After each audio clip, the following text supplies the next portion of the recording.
नमस्कार मित्रांनो, आज आपल्या सर्वांसाठी एक आनंदाची गोष्ट आहे। मित्रांनो, आपल्या सर्वांनाच पुस्तके आवडतात। आपण पुस्तकाला आपला मित्र मानून आपण आयुष्य जगत असतो।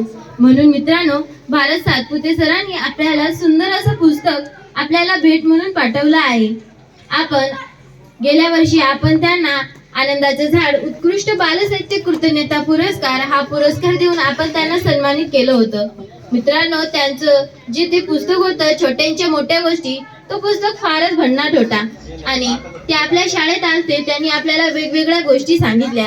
तसंच मित्रांनो, त्यांचं हे सुंदर असं पुस्तक त्यांनी आपल्याला भेट म्हणून पाठवलं आहे। आपण वाचनाचा सोहळा हा उपक्रम राबवतो, त्यामध्ये सरांनी आपल्याला हे पुस्तक वाचा म्हणून माने सरांना हे पुस्तक त्यांनी भेट म्हणून पाठवलं आहे।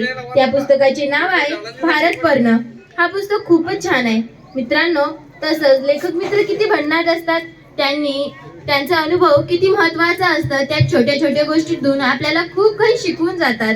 मित्रांनो, गेल्या वर्षीच्या संमेलन म्हणजे अक्षर आनंद बालवाचक साहित्य संमेलनाची अध्यक्षा आपली मैत्रीण कल्याणी आडे होती। त्यांनी ते टिपलं आणि तिच्या गौरवासाठी तिला सुद्धा एक छान असं पुस्तक सेपरेटली पाठवलं आहे। मी कल्याणीला सादर आमंत्रित करते की त्यांनी भारत सातपुते सरांचं आभार मानावं। नमस्कार मित्रांनो, आज भारत सातपुते सरांनी एक आपल्यासाठी व एक माझ्यासाठी